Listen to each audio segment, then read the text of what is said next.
Edition of the Leadership Blend.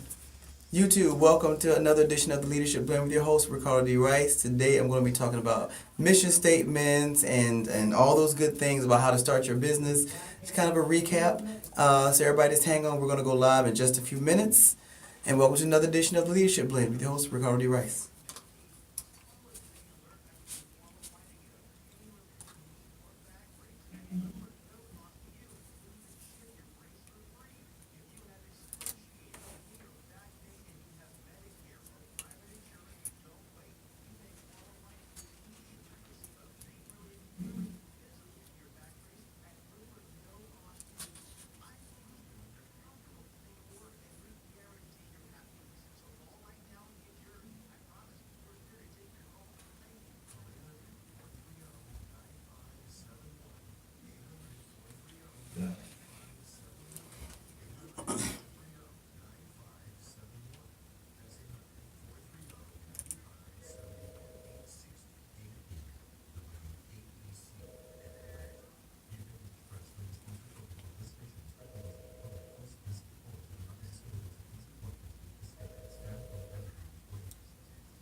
All right, everybody, we are going live.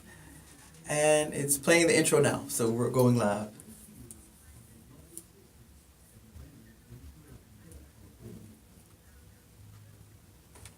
All right, everybody. Good afternoon, good morning, depending on where you are. It is another, okay, well, I won't say that again. It's not another lovely sunny day here in ATL. It's more of a dreary, rainy day in ATL, which is kind of the kind of weather you want to stay in the house and lay in bed and watch TV. But I know many of you guys are working and trying to make those dollars to have great weekends and to pay bills and so on and so forth. So as usual, I hope you guys had a great weekend. I hope you had some great conversations about hopefully leadership and what it takes to be good leaders and just all kinds of ideologies. On today, I'm actually riding solo on today. So I'm going to do some recapping. Had some conversation over the weekend with people who still want to start businesses, who don't quite know where to start or don't quite know what to do. So we're going to start with the basics today. So I'm going to talk about mission statements, vision statements, things of that magnitude. Definitely going to go back over elevator pitches. In the last couple of weeks, I just want to thank all my guests. I've had a slew of guests the last couple of weeks. So I just want to thank all of them, from Keith Ivey to Andy Swan, David Yates, all these great people who have been on the show. I've learned a lot about areas ranging from real estate to just all kinds of things. And there's more to come. So just stick around on my show, because we definitely want to keep evolving. I know that we're fastly approaching the end of the year. So that's why I really want to go over how to start a business and its inception stages. You know, the mission statement, the vision statement, what are your objectives, what are your goals? And I want to do nonprofit as well as for-profits today. So let's just jump right into it. We're going to start with mission statements. So what is a mission statement? Your mission statement is a written statement of purpose that can be used to initiate, evaluate, and define all of your agency's activities. So it's kind of your brand. It's kind of the place that you start. When people think about, oh, well, you know, what is the Leadership Blend? They're going to go to my website and they're going to say, well, they're going to look for my mission statement. And my mission statement is kind of an abridged version of what I do or what my agency does. So for example, we're going to look at some mission statements. Let's look at Disney's. And Disney's is actually really simple. So Disney's mission statement is to make people happy. So that's what Disney plans to do. They want to make people happy. Boeing, to push the leading edge of aviation, taking huge challenges, doing what others cannot do. So as you can see, your mission statement is something that is just really quick, really to the point, so that you can understand what they do in usually about one sentence, maybe two sentences, no more than a paragraph. And even a paragraph is pushing it. So you definitely don't want to do any more than a paragraph. So what should a mission statement be? Again, a mission statement should be no longer than one paragraph. It should be easily understood by anyone over the age of 12. It should be enough to remember so that anyone can recite it from memory, even under stress. A mission statement should not be grandiose, so it means it shouldn't be anything extra. You know, it shouldn't be anything extremely long or anything of that magnitude. But we're going to put it on pause real quick because my actual guest is actually showing up. So everybody say welcome to Erica Kane. She just walked into the studio. I did. Hello, everybody. So everybody knows that I'm going to kill her. Yes, but it's fine. I'm going to kill her, but it's fine. We're going to do that. All right. I can't hear anything. Is that okay? You know what? Is that okay? Okay. I'm not dealing with you right now. So okay, you're not dealing with me. I'm not dealing with you right now, okay. but can you hear me, Sky? You're good. Okay, I'm good with Sky. Okay. Can you hear anything now? No, I'm okay. It's fine. It's fine. All right, so in the studio today, I have Erica Kane, who is a former MC, female MC, as well as a former show host here on the Love 860, or part of the Love 860 family. So say hello to the people, Miss Kane. Hello, everybody. I'm so happy to be here. I'm so over you right now. Are you? I'm so over you right now. I'm getting my Facebook Live ready. I'm so over you right now. She walks in the studio like 10 minutes late, and she's actually getting here and doing Facebook Live. Yeah. I can't with you today. That's what I'm doing. Hello, the way my life is set up. Did you see my post this morning? I had to run in the morning. So I ran this morning, and then, I came over here. So you were late because you were running? I was late because I was trying to, and I did this wrong. I didn't have it facing me. So I was late because I was getting fit, I guess. I was doing stuff. Wow. You know what? If we hadn't been friends for as long as we have, I'd kill you right now in the studio and let everybody witnesses that have actually watched it on Love 860 AM, or actually you can see it on YouTube. I'll kill you later. So they can see it on YouTube and my Facebook Live. I'm glad fine. You admitted that he would really kill me. Yes, I would. I really would. All right, so let's get into it. So, Erica, introduce yourself to the people. Tell us about your background. Tell us where you've been. Okay, so I am Erica Kane, a.k.a. Evil, E-V-O-L. So when I first started in the music business, I was like young. I was 19, I want to say. I'm not telling you how old I am now. I was going to ask you, but since you put that out there, I'm not going to ask. Fine, I was going to ask that. So I've been in it for a while. I started as an MC. I was signed to an independent label when independent really wasn't as popular as it is now. So I was doing what we would be considered like an underdog, like, oh, you're on an independent label, but we're on a major label, and now everybody wants to be independent. So I was actually setting the trends. Oh my God! You can't get anywhere on time, so I find that very unlikely you setting trends. I get here when I need to get here, when it's important. Overview.com. Overview.com. So from then I had a great career with a guy named Tony Mercedes who signed me, and I was signed to him for like 8 years. I toured with JT Money, Cash Money, all the people that were like really popping in 1990, 2000. So that whole like No Scrubs, Usher type of era, like I was involved with all that. The Tony Mercedes actually brought No Scrubs to LaFace, and when Tiny and Candy wrote it, they gave it to Tony. Tony brought it to them, and they gave it to TLC. So I was in the studio when TLC was doing No Scrubs, and I was at the video shoot in Santa Monica in California. Yes. Okay, first of all, that's the first time I've ever heard that. You never shared that. No, so you never shared that. Okay, so okay. Hey Tracy, I'm just saying hi to all my Facebook people, but yeah. So and then from then I am gonna say I took a hiatus for like 8 years. I got frustrated with the business. I had a lot of people around me that were greedy. Normally, I have the typical story. A lot of people was getting paid. I also had an overseas deal that people didn't know about. So I did this song called Candy Girl. Hershey liked it, right? So Hershey's overseas gave me an overseas deal. The World Cup was playing Candy Girl. You know, when they did the World Cup, they were playing Candy Girl. The Tennessee Titans were playing Candy Girl. So it was like picking up this steam of stuff. And when everything was said and done, it was a lot of greed. So I'll let you know that when we come back. All right. So let's talk about labels first, because you threw that out there. So independent versus major labels, because you've seen them both. Right. You were independent, but you've seen them both. Right. Perks. What are the perks of either one? Well, explain what both of them are first. Okay. So a major is just a label with major distribution. That's all it means. It means that I can distribute worldwide.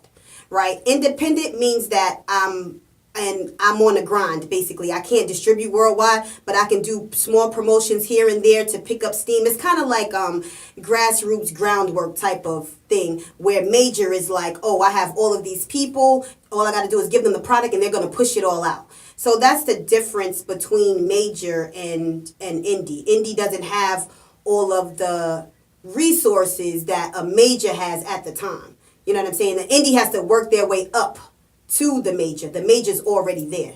So how much extra oomph does it give you to have independence? Because it sounds like you're still doing a lot of the grinding yourself. Right. So what kind of steam does it give an artist if they sign with an independent label? So for me, and I'm speaking of experience, and this is to each their own. For me, I was like this with the CEO, like me and him right here. Like, hey, this is what I want to do. This is what I don't want to do, whatever. When you have a major, I can't talk directly to Russell. I have to talk to somebody else who talks to somebody else who talks to Russell. So for me, being on an independent label, because I like to take charge of my career and what I do, I can speak directly to the person who writes the checks. So that's the decision maker. That's the person I want to speak to. I don't want to speak to 3 people, and then by the time it gets to Russell or somebody, it's a whole different story. So that's the perk for me, was to be hands-on in everything that I was doing. That's what an independent label does, because you're going to have to be hands-on. You're an artist. You're going to have to do the groundwork. You're going to have to do this. You're going to have to do that. I like doing that. I like knowing what's going on, instead of like a bunch of people just pushing it out and they just throw me out there. Here. You don't know really what's going on. All right, so you said there was greed involved. Yes. How many? Okay, so I know that when you're on a major label, there are a lot of hands in your money pot. Yes. A lot of hands from well, I guess watching these after. Okay, so we all watch Behind the Music and things of that magnitude. Mm-hmm. So the assumption is that with major labels, there are a lot of advances that are given to do a lot of things that people don't see until you actually start making money. Yes. So would you say that there's more front money involved with major labels, or that's one of the things, more front money involved, a lot more deals are made versus indie? It could be. I got some nice upfront money from my indie deal, so it just depends. It could be, and then it just depends. I wouldn't say it's the upfront money. To me, it's like when you have a machine that's running, you don't really have to do anything because the machine is already running. You know what I'm saying? So all you're doing is putting more stuff in the machine, and the machine is just pushing it out. When you independent, you are the machine. You know what I'm saying? So you have to make sure everything runs how it runs. And if you're not that type of person, then you might want to go the major route. And a lot of people don't understand what indie means. And being independent means that you are independent. Your funds, you fund everything. Nobody is funding anything. So you're funding everything. Majors have these big budgets because they've done these deals and they have these major people. So they have these $1 million budgets and all of that stuff like that. You're not getting that on an indie. You're the driving force behind whatever happens. You make or break your career on an indie. So that's a major difference. And if you're not ready to do groundwork, get you a major deal. So, all right, the scouting, and I'm not going to get into a lot of this because we're down to 3 minutes, but the scouting process. So how did they discover you? Like, what happened that put you in the limelight to be picked up?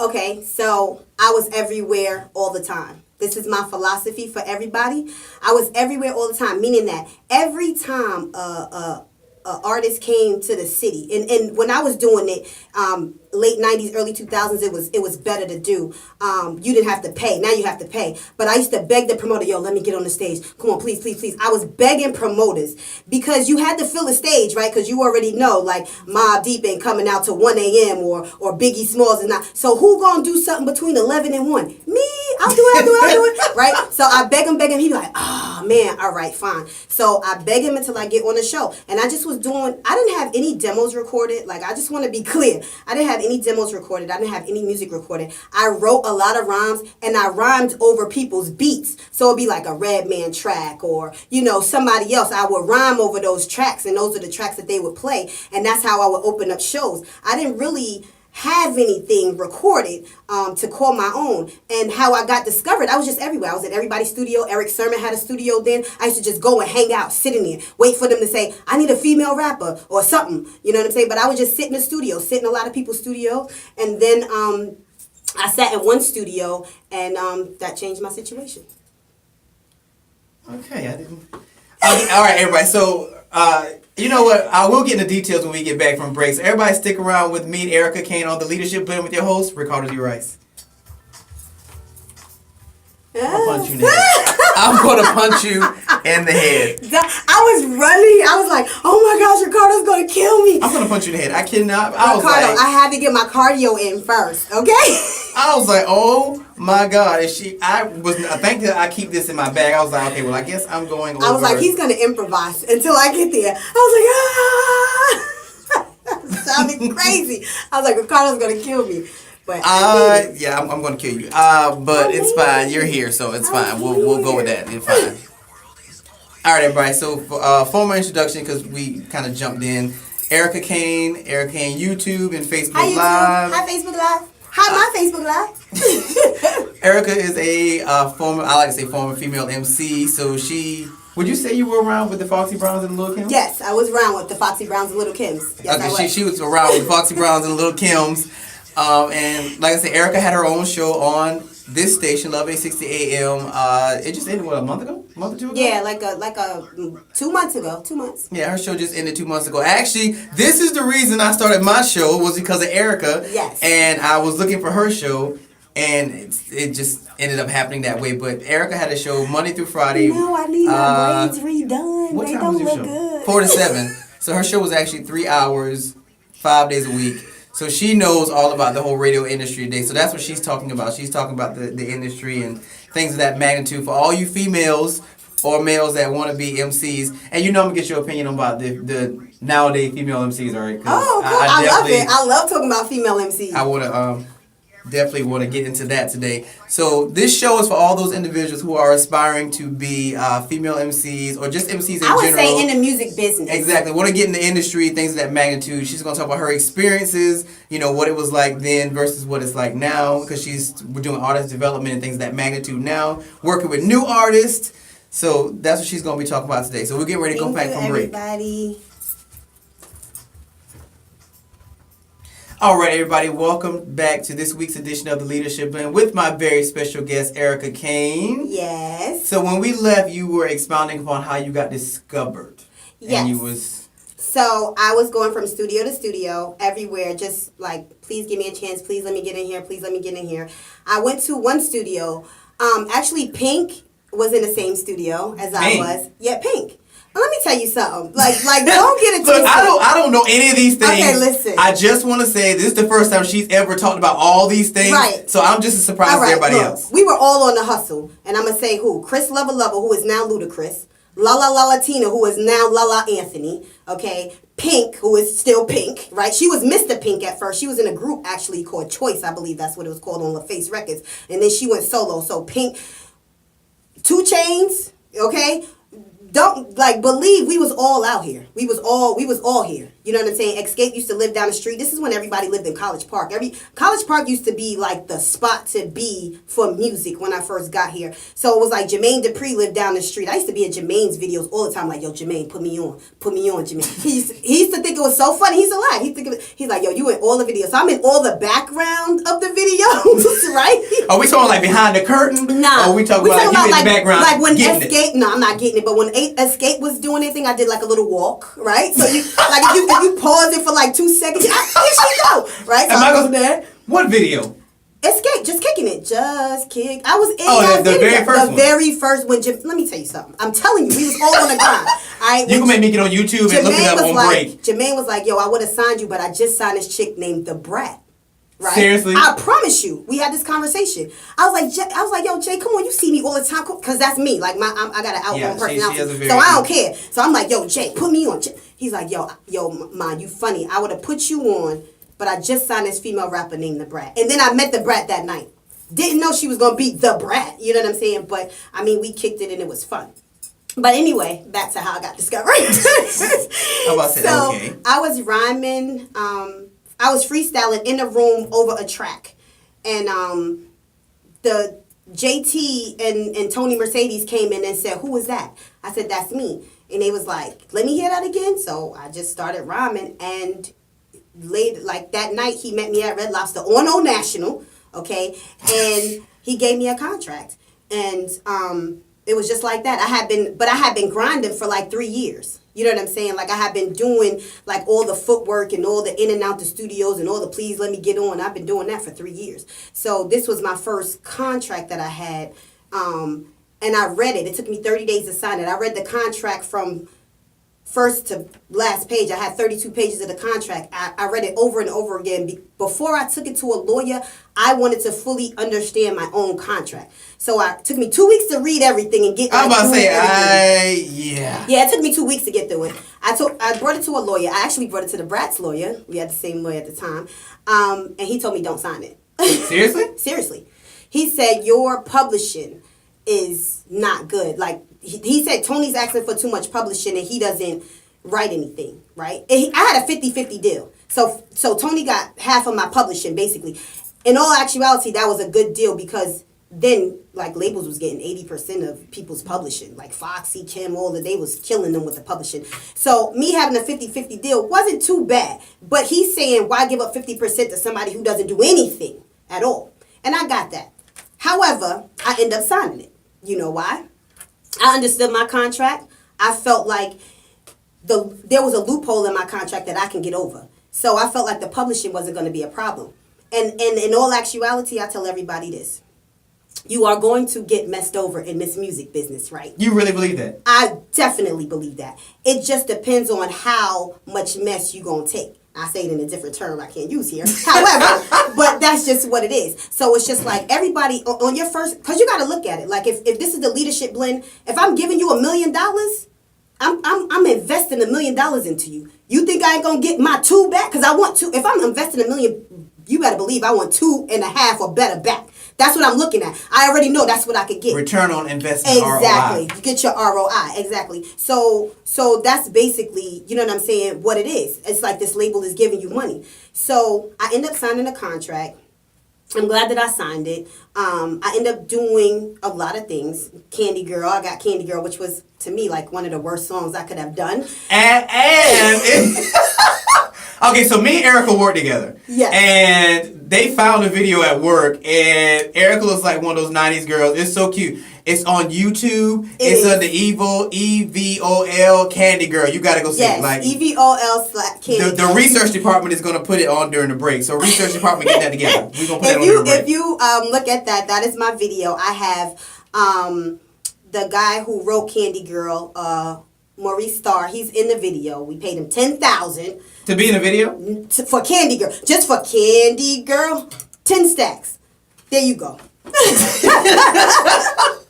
So, wow. Yeah, when I did Candy Girl, it did a lot for me. It opened a lot of doors. I did a lot of independent stuff. I didn't have to work for 10 years. I'm not mad. You know what I'm saying? I wasn't like as big as Foxy in them, but I didn't have to work. You know what I'm saying? My money was coming in through music. People were getting me on features. I was charging like $2,500 for verses and $1,000 for hooks and this, that, and the other. And I was getting flown here and there, being on people's albums and stuff like that. And then when I got Candy Girl, I got that $60,000 check. Bang! Finally, after being on the label for 2 years, it took me 2 years to get a single, what they felt like they can push and market. And that's another thing. When you're on a label, you can record all of these songs. As an artist, we think all our songs are the greatest, right? As soon as we come out the studio, we like, that's it. And the label's like, that's cool, but that ain't it, right? And you kind of get frustrated. Because I did. I'm like, I'm doing all this. And I couldn't get the single. Because literally, I was starving. I was hungry. People, like literally, like food, like literally. People don't understand that. Like I was signed to Tony Mercedes. I'm signed to Tony Mercedes Records, right? I'm doing shows for free. People don't know I'm doing these shows for free. I'm eating Wendy's dollar burgers across the street. We splitting them in half because we hungry. Okay, we are really all right. hungry. So at that, did you have your kids at that time? I had my kids. How many? You had all 5 of them? I had 3. Okay. I had 3 kids when I got signed to Tony Mercedes and 2 kids while I was on the label. So I have a total of 5 children. Yes, and I did it with children. Like that's another thing. People was always telling me like, "Oh, you got kids. You can't do." Watch this. So wait, when the video for Candy Girl came out, you had 3 kids. I had 4. When Candy Girl came out, I had just had my son. My son was 6 months old, and he was on the set. Are you serious? I breastfed all my kids. All my kids was in the studio with me. They was always on set, and they was on tour with me. I breastfed all 5 of my kids. How did you find time for that?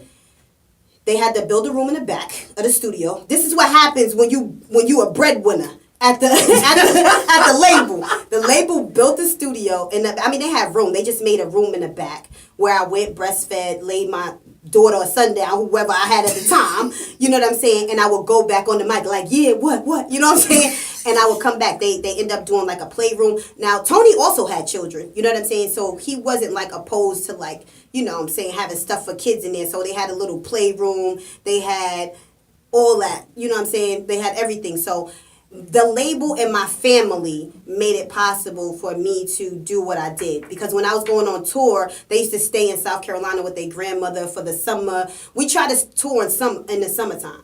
You know what I'm saying? Like, I was a very active parent. Like, I was like PTA, all of that in the daytime. And at night, I'd be in the studio. I'm about to say, you was on the stage and getting it in and rocking the mic. Right. And I also, like, I remember one time being signed to Tony Mercedes, and I got a knock on the door at 2 a.m. You have to be ready for these things.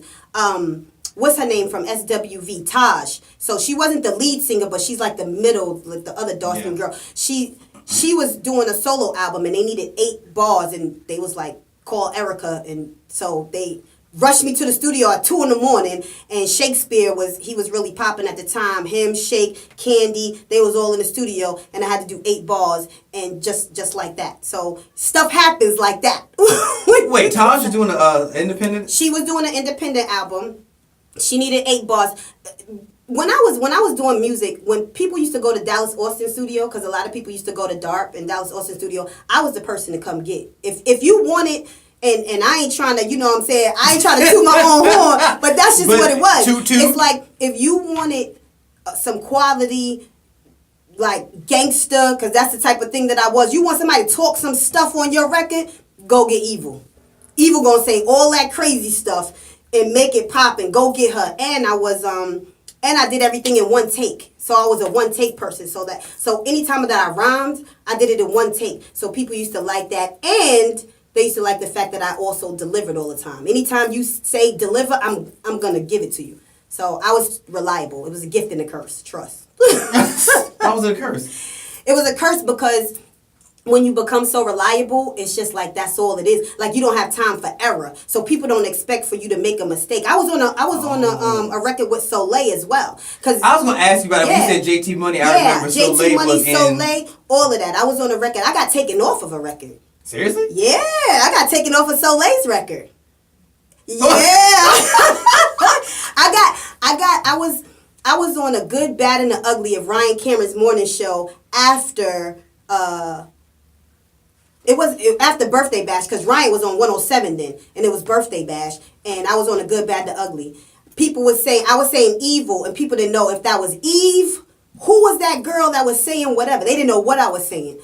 They thought I was Eve. Eve was out at the time. I ain't have blonde short hair, nothing like that. But they didn't know Evil, so they didn't know who JT was on the stage with.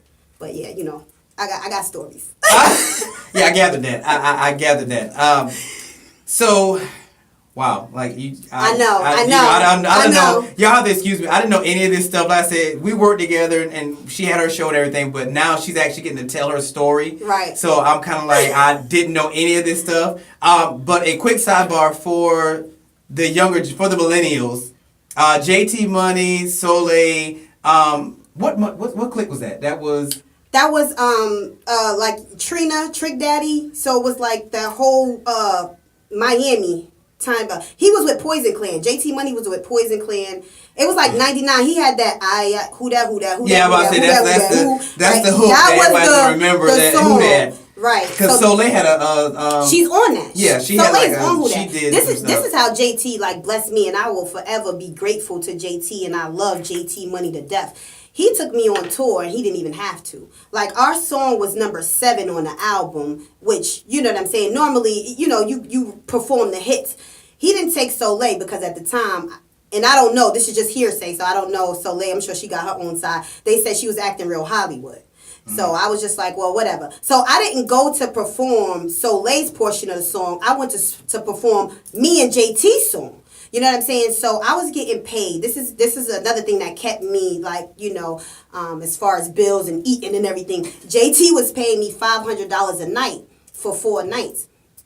People was like, why you now JT was getting 30,000 a night. So people was like, why you only taking 500? I was like, did you make $500 today? Okay. You know what I'm saying? I'm gonna be on stage for 4 minutes and I'm gonna make $500. I don't gotta pay for my clothes. He bought my clothes. He paid for my hotel. He buys all my food.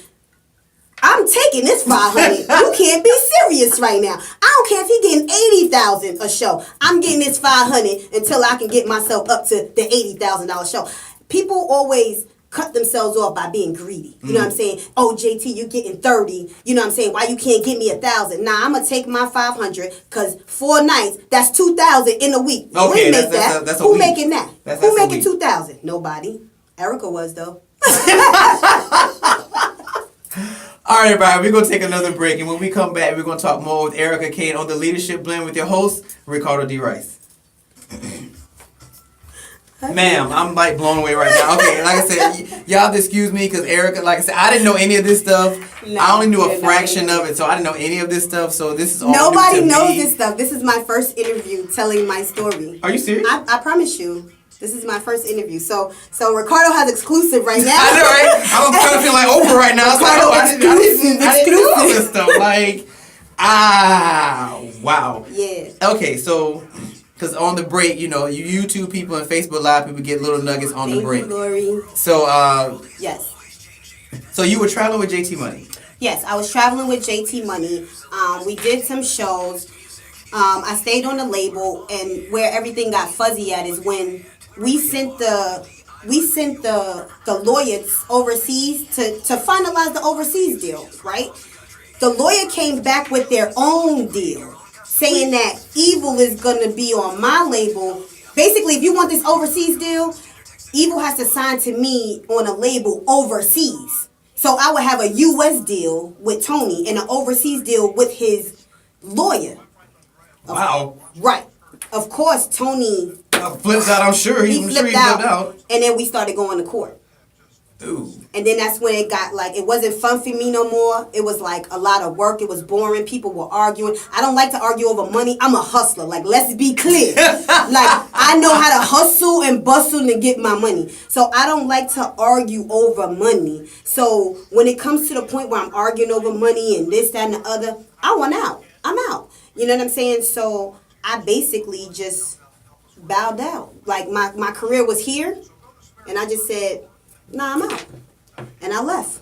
Just like that. And people didn't think that I was gonna do it because I was almost where I wanted to like be. a whole Mace thing where he kind of walked away. Yeah, I just walked away from it because it's like this. I'd rather you respect me for my integrity and the things that I stand for than to me get this money, this, that, and the other. I'm gonna get money regardless. I'm gonna make sure I survive. Sky looking at you. Is that my song? Oh my God! Sky, only Sky would find the song. Okay, y'all can't hear it, but he's the producer's playing her song on the break. So when you go back and listen to it, it's actually playing. Yeah. So it's wow. And the research department strikes again. So the research department found her song, so they're actually playing her song. I'm gonna give y'all another little nugget real quick while we on break. I actually just got a call from Tony Mercedes. He wants me to rewrite this song for his artist. He wants me to rewrite Candy Girl. Seriously? For his Caucasian artist. Yep. So he wants me to write it in a different way because I'm really thug on there and she can't say what I can say. But so I'm rewriting that. Oh my God, I cannot with you. I can't with you. That's okay. Say y'all wildin' early. Yeah, early. Okay, so all right, so we're back from break with Erica Kane, and when we left, she was expounding upon some things. Actually, while we were on break, those that are watching on Facebook Live, Ricardo Ricky Rice on Facebook, and YouTube, which is steady recorded, there are certain things that you guys will get that the listeners won't get, but reciprocally, the listeners actually got to hear her actual song, whereas YouTube and Facebook could not. So it's kind of there's nuggets everywhere. You got to kind of tune in everywhere with Leadership Blend because there's nuggets everywhere. Yes. So you might want to stay on it. All right, so when we were on break, you were talking about how murky overseas deals versus domestic deals can get. So go into the example. So the overseas deal was actually a good deal. Like Hershey said that, you know, and this was strictly overseas for the Hershey deal. So I wouldn't do anything in the U.S. with Hershey. Everything would be overseas. So they were doing like giving out like Candy Girl Hershey bars, of course. You know what I'm saying? Everything was candy related. There was another artist that Tony had with him. He also had the overseas deal. So they were doing like candy coated boxers for him. And we had this whole merchandise packaging thing that everybody was going to do for, you know, the whole brand, and we were really excited about it. And for the lawyer to go over there and kind of like loop us, like kind of dupe us like that, like let me be clear, like London called me. I did a drop for the London station, like, you know, like, hey, okay, what is a drop? Because when you say drop, I'm thinking drug deal. I'm about to say, did we just turn over to the wire?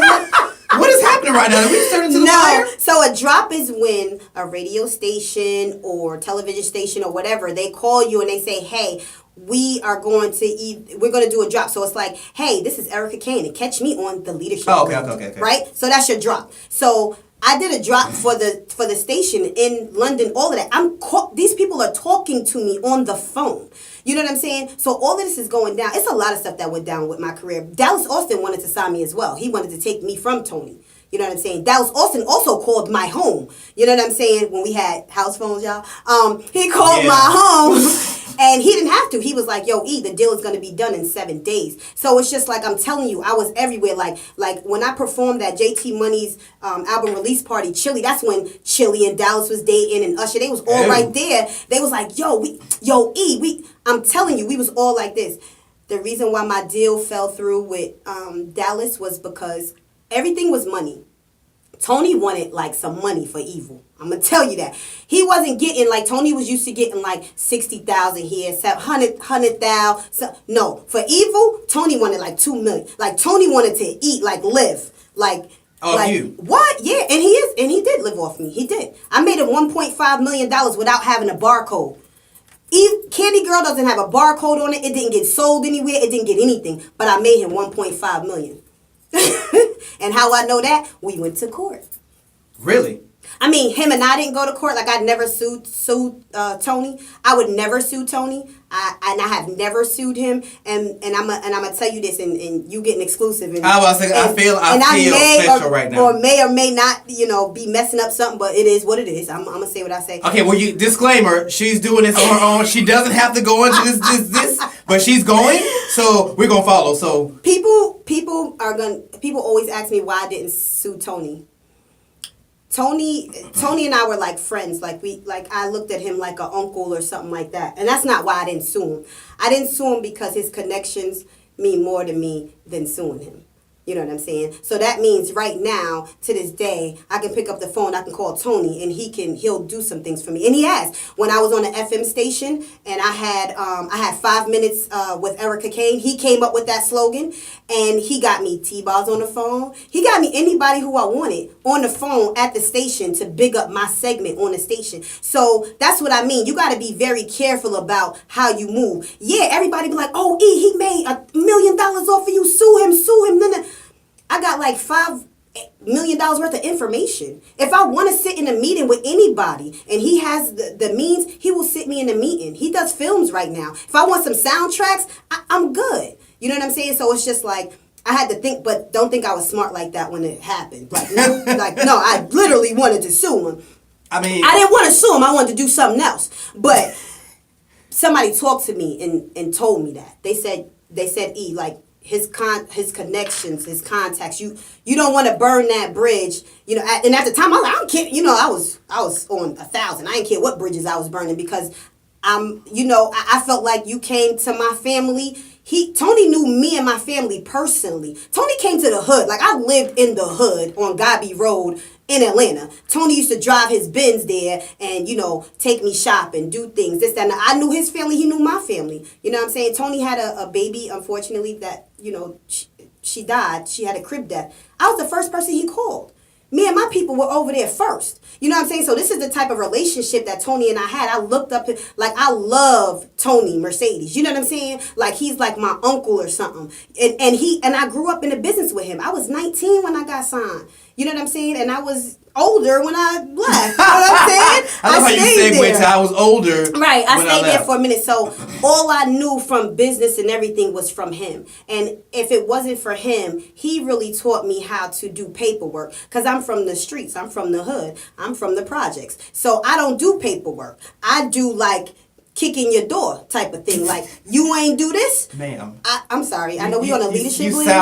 you sound like a female MC. Like, I'm just kicking in the door and blah, blah, blah, blah. I'm like, I'm just saying, and like... should I be on the lookout for somebody kicking the studio door No, I'm right just now? saying, I had people who cared about me. And when you didn't do me right, then those people didn't like it. So, but I'm just saying... I feel like I just got incriminated just that fast. I feel like I'm an accessory just that fast. I don't know how I feel about that. All right, so let me ask you this. Mm-hmm. All right, so for those that are listening, because the objective today is to really give insight into what this looks like. Okay. So let's go through a timeline because I want to understand the timeline. Okay. So you're signed at 19. Mm-hmm. You start going into the studio to create an album. Yes. After you got signed immediately. Immediately. All right. So you start. Yes. So did you ever make an album? Yes. I have an album. Tony, can I get my album, please? Tony, can you send me the whole album and not just a couple songs? Okay, so, all right, so, because this has always baffled me about the industry. So people create a single. Okay. And that single does well, and it kind of rotates. People get all hyped about it. Uh-huh. Then we may or may not get an album, but if we don't get an album, we get another single. Right. Is there a logic to that?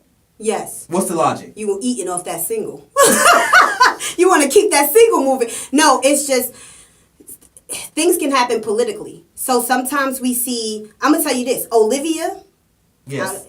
and Alicia Keys, both on J Records, both came out at the same time. Both had a single.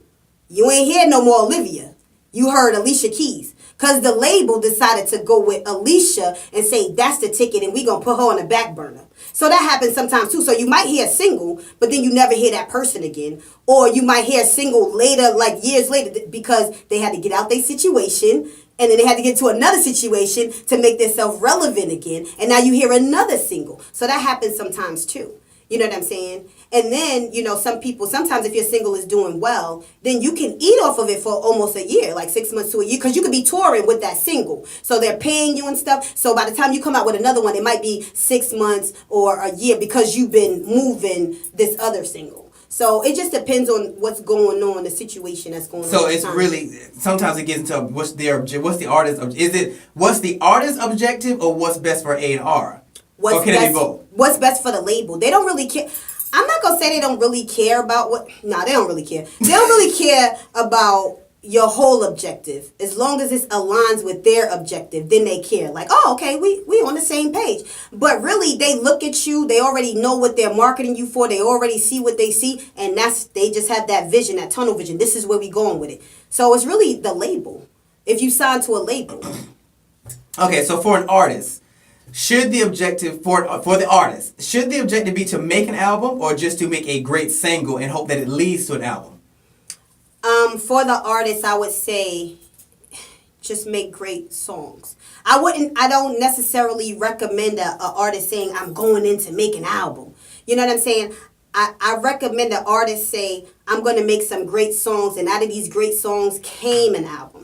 You know what I'm saying? I just went in the studio. I had 10 songs in my head, and I just went and recorded them, and I accidentally got an album. You know what I'm saying? Like, if you don't put your mind, because now you're putting yourself in a box, like, this got to be an album. This got to be the song for the album. This, that, and the other. So if you don't put your mind in there like that, if you have an open mind and you just say, hey, I'm creative, I'm going to create, you're going to create some great stuff. That's what happened with me, the Candy Girl. I was just messing around on some Lil Wayne and Cash Money stuff. People don't even know that Candy Girl is really Juvenile's cadence.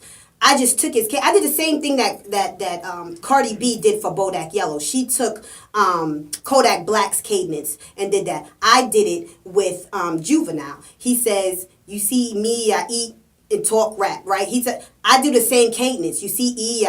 So the whole Candy Girl is like New Edition / Cash Money. Because that's what I was on. But I was just playing around. I was like, like doing stuff like Lil Wayne and stuff. And I'm a hot girl, and all that. And they was liking it. And I was just recording, and I was just doing stuff. And I remember, like, me, my brother, I can't even take whole credit for Candy Girl, because it was me, my brother. It was like 5 of us in the living room. And that's how I wrote it. I was writing it. I was like, you see me, I eat. And then somebody else said something. I'm like, oh, that's dope. You see? So it was a collective. Sometimes you make songs like that, too. It's collective. You know what I'm saying? Everybody's sitting in a circle. We all vibing. And I'm saying what I'm saying. And they like, E, why don't you say this? And we'll throw some things out, put some things in. That's sometimes you can make a song like that. You know what I'm saying? So that's how Candy Girl came about. All right, so you're signed at 19. You start working on the album. The album, gets shelved while you still promoting the single? I didn't get the single till 2000. I was signed in 98. So from 98 to 2000, I'm just recording. All I'm doing is recording. That's it. I'm not doing anything else. I'm not doing shows. I'm not doing anything. I don't do anything until I get Candy Girl.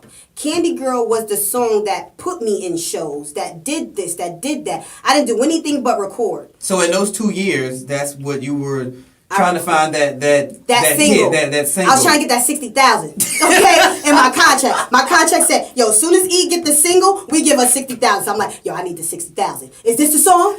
No, is this it? All right. So in that 2-year stretch, because you were on an indie label, right? So in that 2-year stretch, were they covering the studio time that you were using? Yes.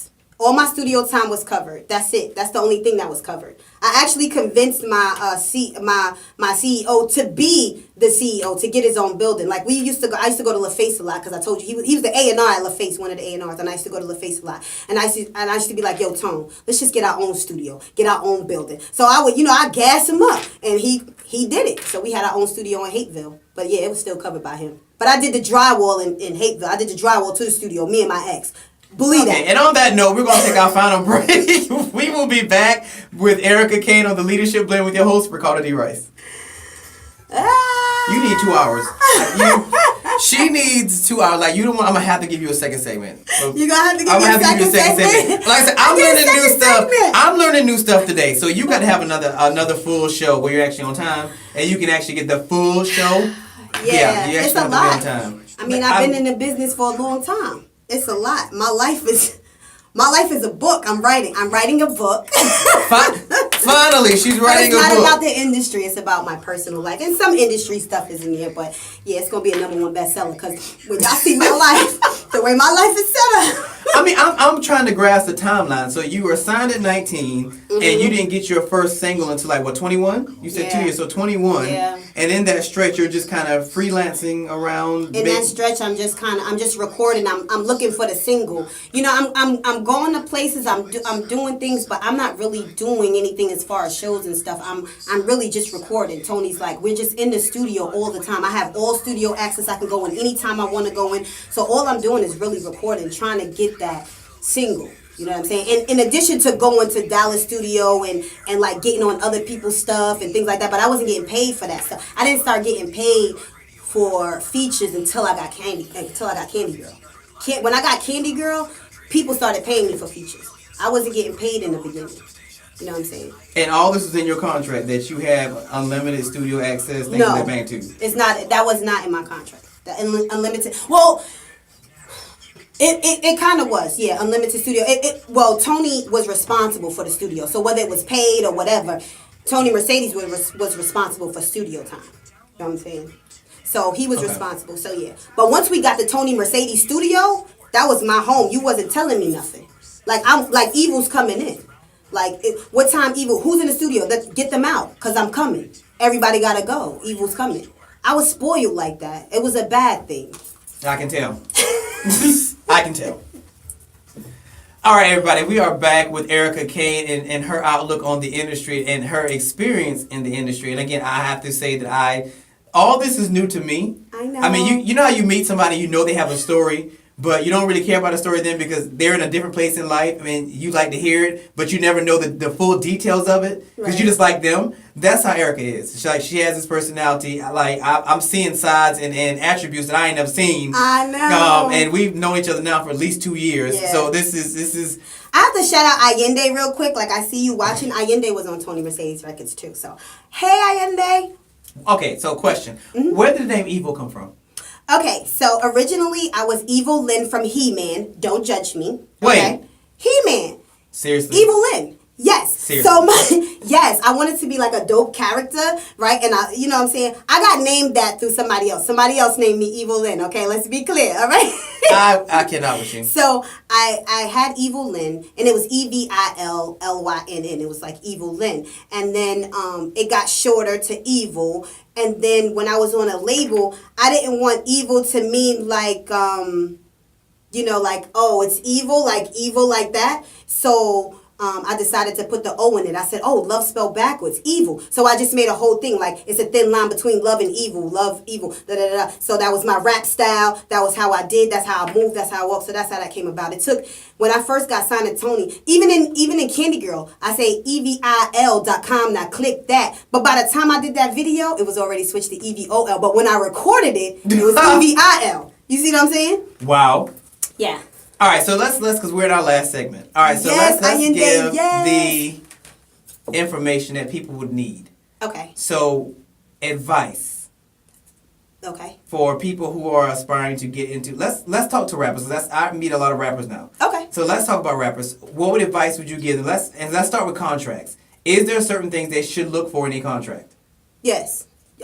You want to watch out for publishing, but I am going to tell, I want to tell all artists that you are on the bottom of the totem pole. Like, let's be clear. Like, you have to understand your position if you're going to be in this business. An artist is at the bottom of the totem pole. An artist get paid last. Because, like I said, if I'm giving you $1 million, I want my $1 million first, and I got to give him his $500,000, and I got to give him. So, at the end of the day, here go your $5 check. That's how an artist gets paid off the label. That's why when you do your show money, you invest that money. You do other things with that money because that's your bread. That label money ain't really your money. You know what I'm saying? It's really an investment that you paying back, especially if this is your first contract. You're just paying this back. But what I want to say to all the inspiring artists and stuff like that, just know your role. Know that that's what it is. And if you're comfortable with that and you're okay with that and you're a hustler like me and you can get money anyway, don't matter. I suggest that you do it and keep your publishing. The publishing is the one thing that you want to look at because that's the most thing. That's how labels get paid. They get paid off of publishing. Who owns the masters? Who owns the rights to the music? Stuff like that. So you wanna look out for all of that. So would that be a clause in the contract? That says like clause 6, publishing. Yes. Blah blah blah. Oh, blah, they definitely gonna put publishing in it. Oh yeah, you gonna read that. So what are the major things? Publishing. Mine was publishing your name. Owning your own name is essential because when you leave from one situation to another, you can use your name. That's why Prince wrote Slave because he couldn't use the word name Prince because Dick Clark owned Prince. He owned that name. So it's important. Like I own Evil. Like it's important. So if I want to do Evil merch, Evil anything, I own that. So it's important that you own your name. Trademarks, copyrights, all that good stuff is what you need.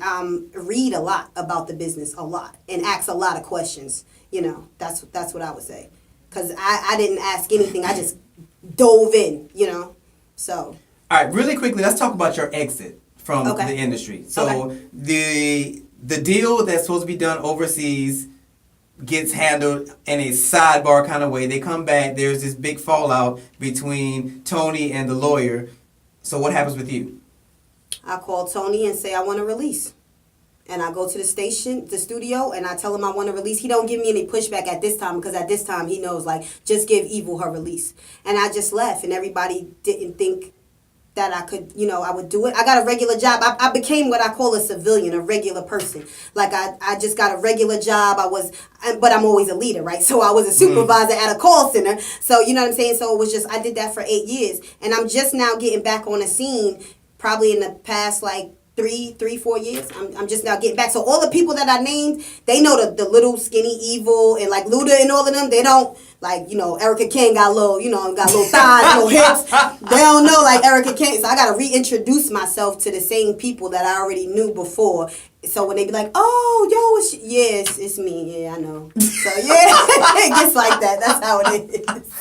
All right. So what's next for Erica Kane? What's next? Everything. I'm gonna be the Susan DePass. Who is that? Okay, Susan DePass. Look her up. Google her ASAP. she's like the everything. She did a lot for Motown. She found Michael Jackson. From anything from music, she transitioned from music to television. She is just like a dope person. And right now for me, it's a lot of stuff underway. Like I'm working with there's some things starting that I can't say everything, but there's some things going on. Currently I work with Bangladesh. He's a he won 5 Grammys, so he has 5 Grammys. And I don't specifically have a title over there. I just do whatever. Because that's how I came to him. He was like, what can you do? What you need? That's what I can do. So, that's how I get in. You know what I'm saying? I'm going to shake the bank. I'm going to shake the bank. She just slides in. I'm just like, I do. Erica's here. Oh, I didn't know she was in today. Right. She just kind of showed up. So I'm doing that now. So I kind of like do anything from artist bookings for him. Like right now, he got a 12:30. I got to make sure I make that. He got a 12:30 interview that I got to make sure happens. Yeah, you'll get there at 12:30, but you can't get here at 11 o'clock. I'm not even going to do that. That's a phone. That's a phone. See what I'm saying? See, I got to do an interview myself. Then I got to make sure somebody else does an interview. You know what I'm saying? So sometimes it goes like that. But I'm working with him right now. I'm working with Power Brokers Management as well. They have like Handsome Baller, all it.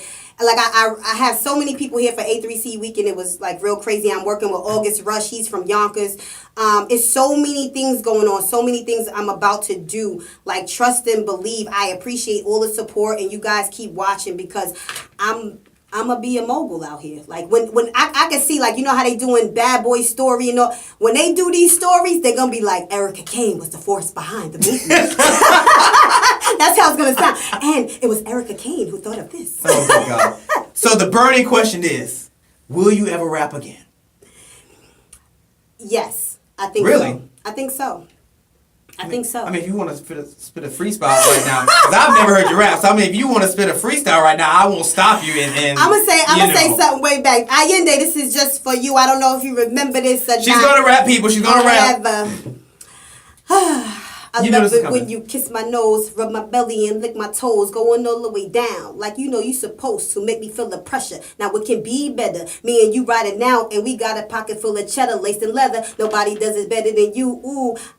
Okay, I'm done. I didn't say what I wanted to say, so I was in my head. I don't know why you didn't pick a PG-13 one. Put it.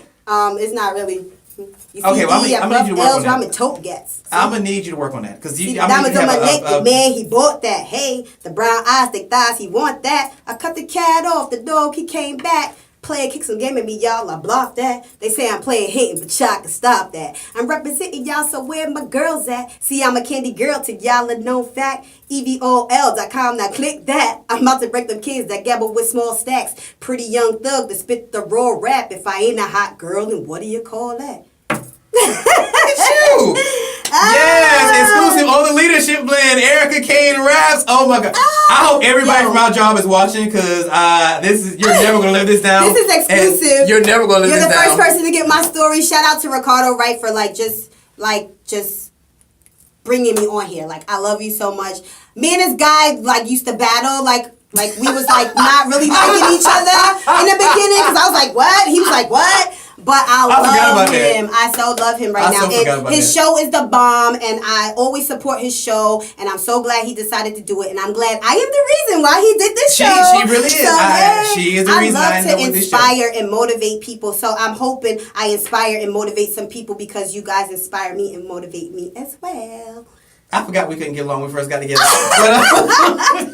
All right, everybody. I want to thank my very special guest, my friend Erica Kane, for coming on today and sharing her story. She will be back because I want her to finish this story. Yes. As always, have a great week. I will see you back next Monday, same time, same place on the Leadership Blend with your host, Ricardo D. Rice. Erica_K19.